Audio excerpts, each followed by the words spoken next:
మొన్నటి అసెంబ్లీ ఎన్నికల్లో ఊహకందని తీరులో ఓడిపోయిన బీఆర్ఎస్ పార్టీ మనుగడ ప్రశ్నార్థకంగా మారిందని ఆ పార్టీ నేతల్లో చర్చ మొదలైంది. ఓవైపు ఎంపీలుగా పోటీ చేయడానికి చాలామంది సిట్టింగ్లు ఆసక్తిగా లేరు. మరోవైపు ఖచ్చితంగా గెలుస్తారనే కాన్ఫిడెన్స్ ఉన్న లీడర్ల కోసం అధిష్టానం వెతుకుతున్నది.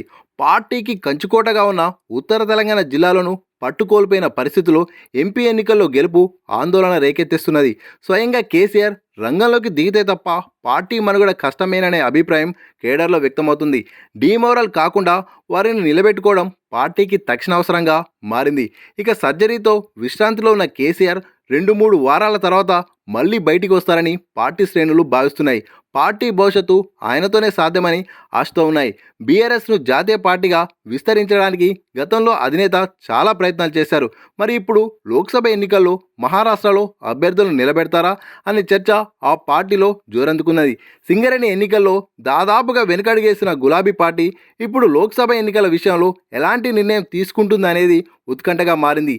కేసీఆర్ పోటీ చేయడం ఎలా ఉన్నా ఇతర రాష్ట్రాల్లో పార్టీ వైఖరి ఏంటనేది కీలకంగా మారింది. ఇదిలా ఉంటే ఆదిలాబాద్, కరీంనగర్, నిజామాబాద్ లాంటి జిల్లాల్లో బీజేపీ గతం కన్నా బలపడినట్టు తాజా అసెంబ్లీ ఎన్నికల ఫలితాలతో బీఆర్ఎస్ ఒక అంచనాకు వచ్చింది.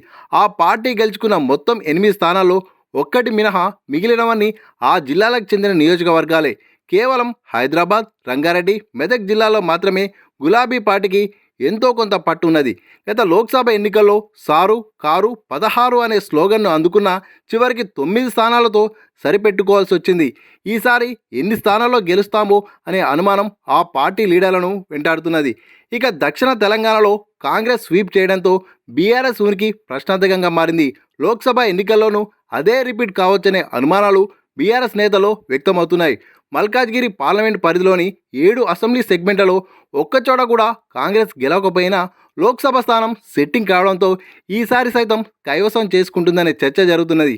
స్థానిక అసెంబ్లీ ఎన్నికల్లో పబ్లిక్ మూడ్ ఎలా ఉన్నా ఎంపీ ఎలక్షన్ విషయంలో మాత్రం డిఫరెంట్గా ఉంటుందని జిల్లా స్థాయి గులాబీ నేతలు అభిప్రాయపడుతున్నారు. అసెంబ్లీ ఎన్నికల్లో ఓటమి ఎఫెక్ట్ ఖచ్చితంగా ఉంటుందని, దీనికి తోడు జాతీయ స్థాయి ప్రభావం దృష్ట్యా అధికారంలో లేని తమ పార్టీకి అవకాశాలు పెద్దగా ఉండకపోవచ్చనే నిరుత్సాహం వ్యక్తమవుతుంది. కేటీఆర్, హరీష్ రావు పార్టీ యాక్టివిటీస్లో ఉన్నప్పటికీ శ్రేణుల్లో మాత్రం తిరిగి పూర్వ వైభవం వస్తుందనే ధీమా లేదు.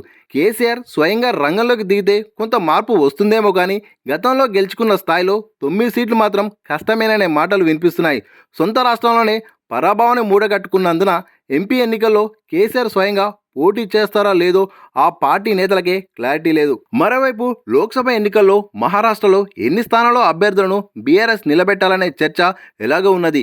పంచాయతీ ఎన్నికల్లో 9 వార్డు సభ్యులు మాత్రమే గెలుపొందిన పరిస్థితిలో పార్లమెంట్ ఎన్నికల్లో కనీసం డిపాజిట్ దక్కుతుందో లేదో అనే గుసగుసలు ఆ పార్టీ నేతల్లోనే వినిపిస్తున్నాయి. ఖచ్చితంగా పోటీ చేయాల్సిందేనని అక్కడి బీఆర్ఎస్ నేతలు కోరుకుంటున్నారు. గెలుస్తామని కాన్ఫిడెన్స్ లెవెల్స్ వారిలో ఎలా ఉన్నా ఓడిపోతే, డిపాజిట్ కూడా రాకపోతే అనే అంశాలు స్పష్టమైన నిర్ణయం తీసుకోవడానికి ఇబ్బంది పెడుతున్నాయి.